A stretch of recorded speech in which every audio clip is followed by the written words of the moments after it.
KIMT Storm Alert Weather 3 meteorologist Hunter Donahoe is joining us now, and tonight we should kind of keep our eyes to the skies once again because I think we're going to have a little weather rolling in. Yeah, no, it won't be, as bad as what we saw with this Thursday storm, where we got a lot of rain out of it.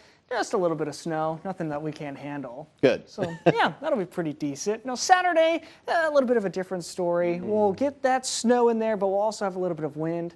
So we'll have those snowflakes flying around, maybe giving us some reduced visibilities. That'll be something we'll be tracking closely. But again, it's not going to be any major impacts, just maybe at times you won't be able to see far in front of you, and that'll be an issue for the afternoon and evening tomorrow.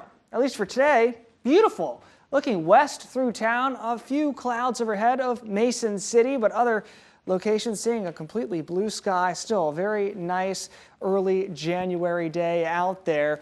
And we do have those clouds coming in out of the west. They will eventually get here, but they won't roll in until tonight. So you'll be able to enjoy the rest of your Friday with plenty of sunshine in store. But of course, today comes off of the heels of what was a very wet storm, a very warm winter storm that moved in, gave us pure rain, over 2 inches of it in Spring Grove. That's far southeast Minnesota and Houston County. New Hampton got 1.5 inches over that. Decorah, almost 1.5 inches. Whitewater State Park got over 1.25 inches. Nashua, Iowa, there in Floyd County got over nearly 1.25 inches. Other notable mentions, Mason City, Austin, Rochester, Albert Lea, all got within under 1 inch. That's why they are not on this graphic. Now, temperatures are holding below freezing for many. 31 in Rochester, Austin, Northwood. 30 in Albert Lea, Owatonna, and Dodge Center. At the freezing mark in Forest City, Garner, Osage, Iowa. 33 in Mason City and Cresco. And a little bit warmer out to our far eastern zones. We're going to be holding right around these levels through the rest of today before slowly starting to tick down as we head into this evening and tonight. So you see that first system that brought us all the rain, a lot of rain and storms going in out towards the east coast, a little bit of cold air damming happening out there near the Appalachian Mountains.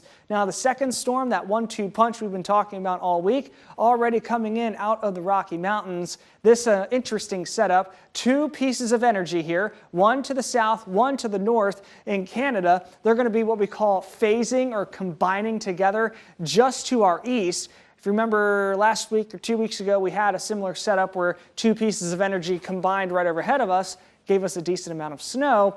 This is going to wait until it heads east of us, so we really won't get as much snow as what we would typically get in this kind of scenario. So first, we'll see a cold front coming through into tonight. That'll give us a band of some snow, some dustings, maybe upwards of 1/4 inch. That'll move through pretty quick. Then we head into the afternoon where we start to see some increased chances for stronger winds and even some convective snow showers that'll be passing through, isolated to scattered at times. This is where we'll start to notice that reduced visibility hazard as we head towards the evening. So that'll be something we'll look at with these winds staying right around 25, 30, 35 miles per hour out of the northwest.